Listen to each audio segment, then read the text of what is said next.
Hi. Let me just see how this thing works. Oh, yes. Hi. Could I please get everyone to turn to your neighbors, any side, groups of 3 is fine, and ask them this one question. What was your favorite story as a child? 20 seconds.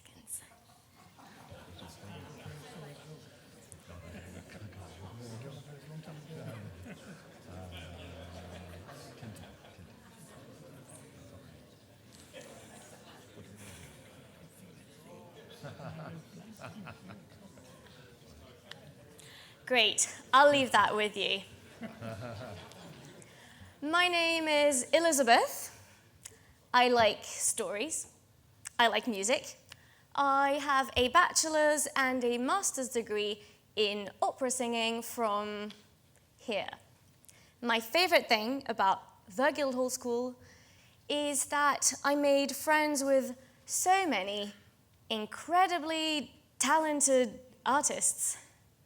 One day I was at the Barbican Lakeside talking with my classmate Joanna. I said, let's bring a Christmas show to children in orphanages all around the world. She said, actually, my parents have a big network with charities in Romania. Let's do it. I said, amazing. We got 7 of our musician and actor friends on board, and our third show, this was in Bucharest's Children's Hospital, in the cancer ward. We were performing to these children, all bald and with tubes, and they didn't stop laughing and smiling. And then we just knew we'd stumbled upon something really special. Everyone said, we should do this again. So we did, with twice as many people. And then Carlos, our singer friend, said, my dad's a doctor in Colombia. Let's go bring a show to hospitals out there. And then Shavdar and Bojana, pianists, said, let's go to orphanages in Bulgaria. And, well, this is the fast-forward version. We've been to Romania twice, to orphanages in Bulgaria, hospitals in Colombia, slums in Brazil, slums in Peru, refugee centers in Germany twice, Belgium, refugee centers in Greece, 5 times refugee centers in Lebanon, in Jordan, in Serbia, and hospitals and orphanages in India 3 times. That's 20 international projects. We've reached 25,000 children. We've involved 89 music and drama students from here and now from other top London conservatoires. And we've raised over 50 grand to do this work. One wise man once told me, a video is worth 1,000 words. That was you, Raphael. So if you're wondering, what exactly do we do? Please look at the pictures in this video. I'm Elizabeth Swedland, and I'm the founder and director of Wind Up Penguin. I founded Wind Up Penguin in April 2012, which is now nearly 6 years ago. First Wind Up Penguin project, myself and 8 of my Guildhall musician and actor friends brought a music theatre production to children in Romania, children in orphanages, in special needs centres, and in hospitals.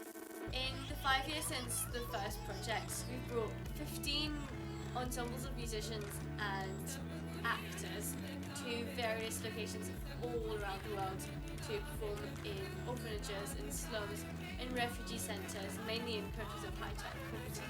The Wind Up Penguins are a bunch of eclectic musicians and actors, all of whom are studying higher education in the UK. Many of them come from the Guildhall School and the Royal Academy of Dramatic Arts. Each of our members brings something unique to our performances, be it the musical instruments, the actors' physical skills, acrobatic skills, magic, clowning. For the young musicians and actors, it really helps them reconnect with the generosity of performing, the reason we all chose to become artists in the first place. At Wind Up Penguin, we strongly feel that it's our duty to plant the seeds now for a generation of socially aware and generous performers of tomorrow. What does a penguin show comprise of? We bring a story.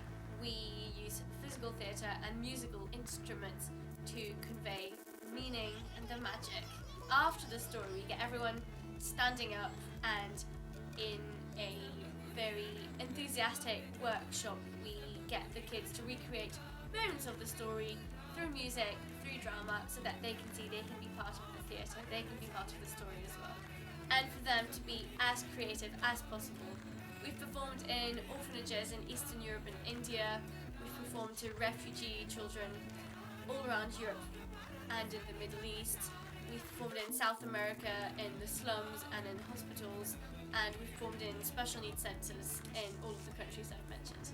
Young people want to make a difference, and at Wind Up Penguin, we provide young musicians and actors the opportunity to make a difference, but by using what they're best at, by using their skills and passions effectively.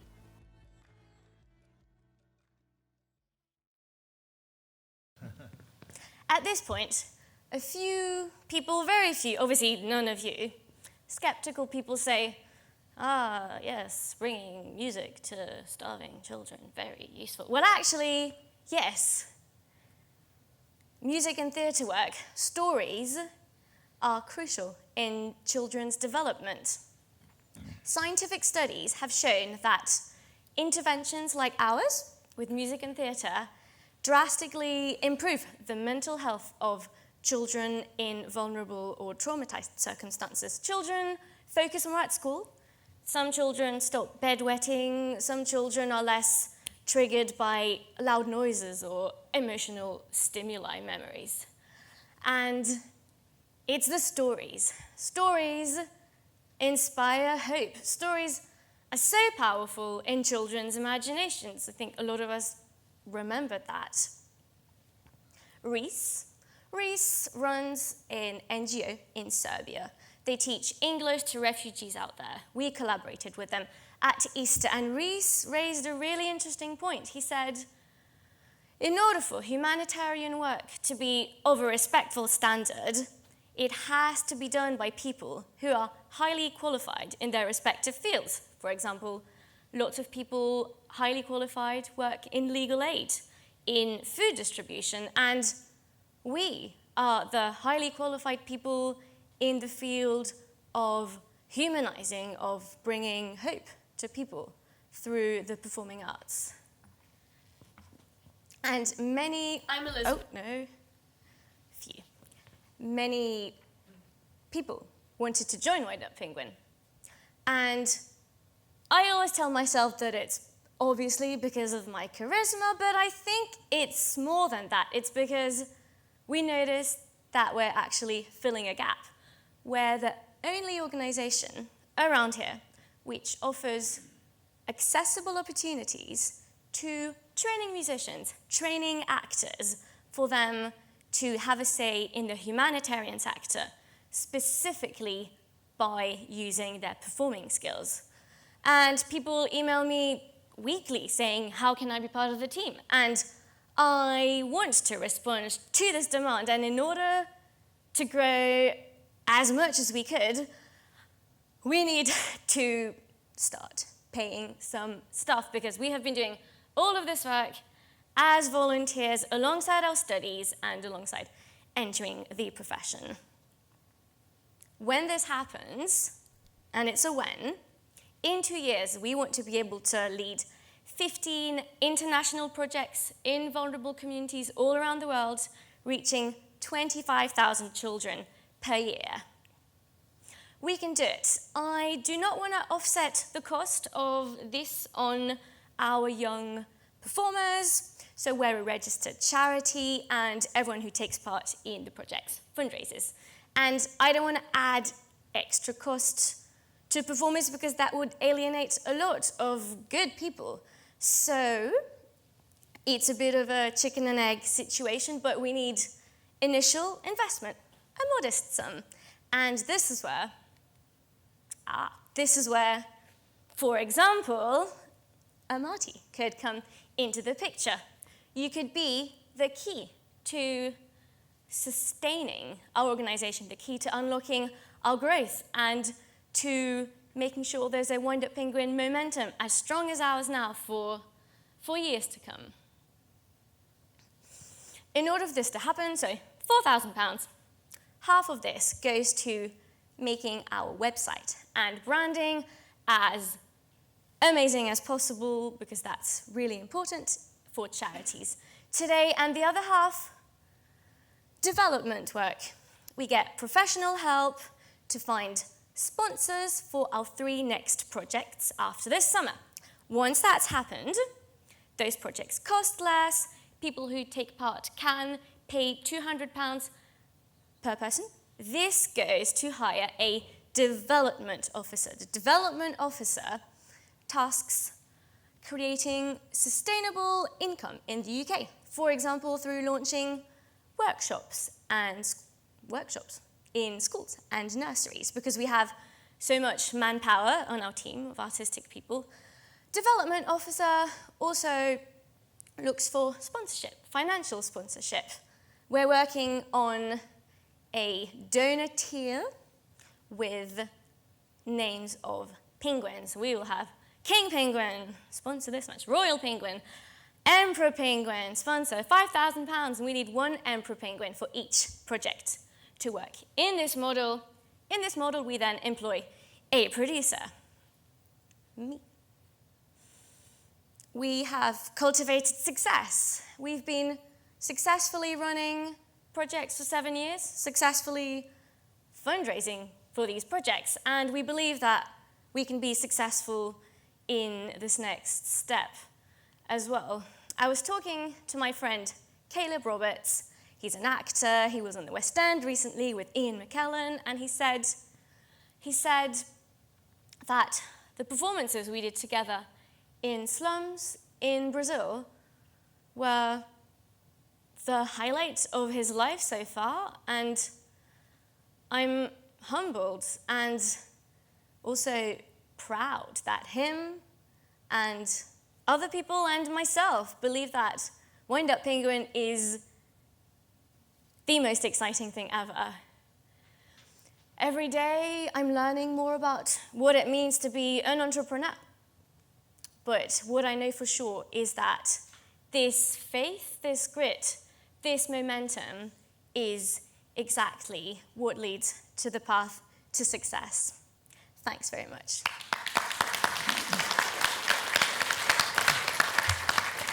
Thank you, Elizabeth. That's most informative.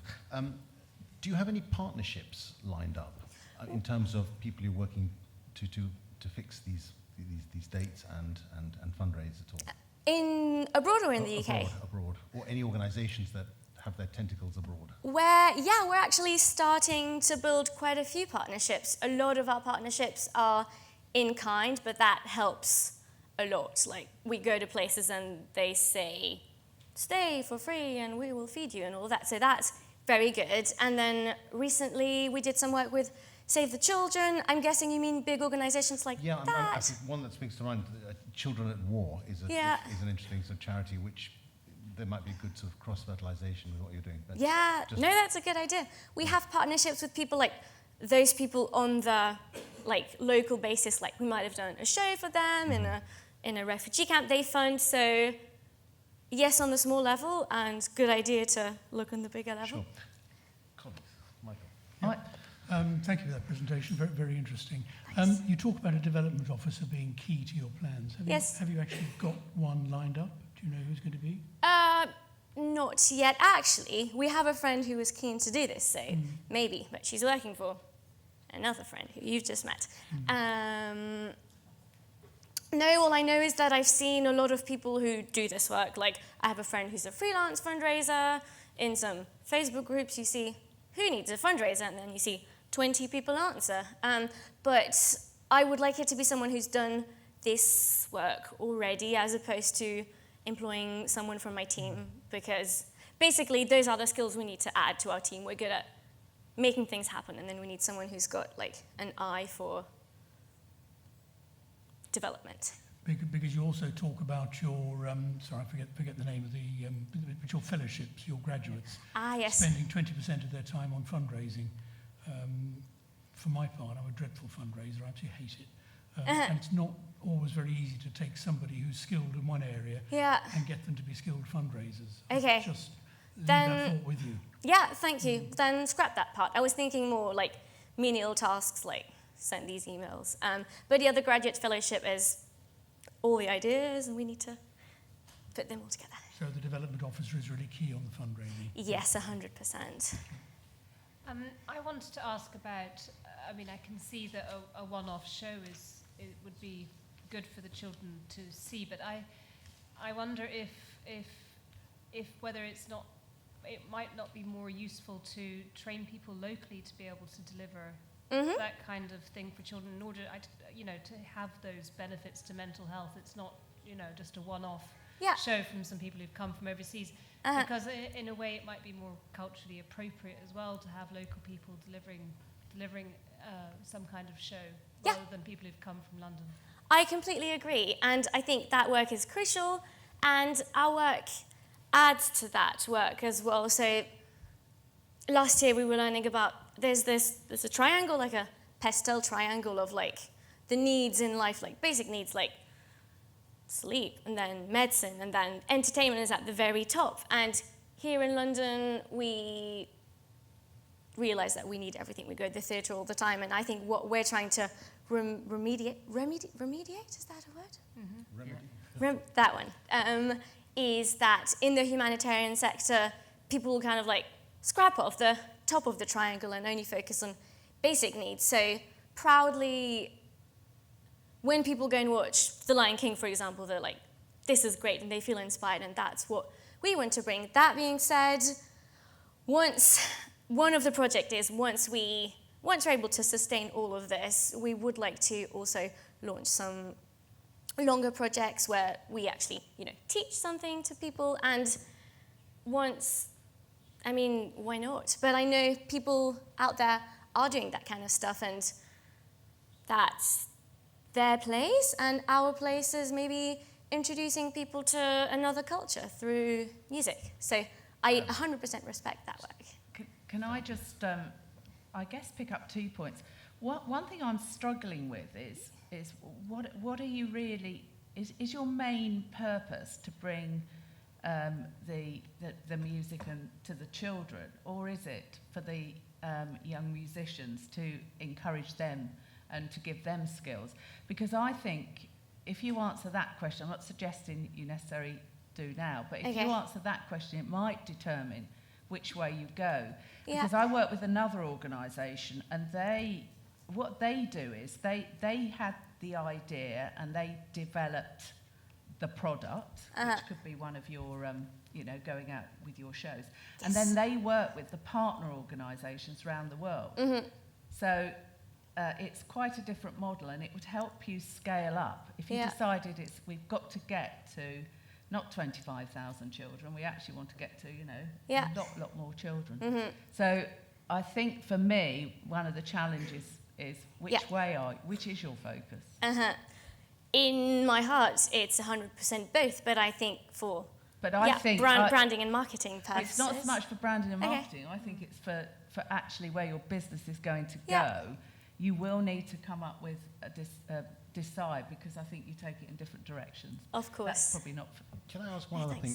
When you do your project in Romania, is language ever a barrier? Everything we do is wordless in terms of the performances. So we use musical instruments, mime, physical theatre to convey the story for the children, and then same thing with the workshop. And it's surprisingly easy to communicate with people through gestures and stuff, so that, and useful for the beneficiaries as well. And then in terms of getting around the countries, we have partners who we speak English with. I speak Spanish and French and Portuguese, and I understand Romanian. So we have people who help us on the terms of getting around. Right, any further? That's it. None from me. Thank you so much. Thank you. Thanks.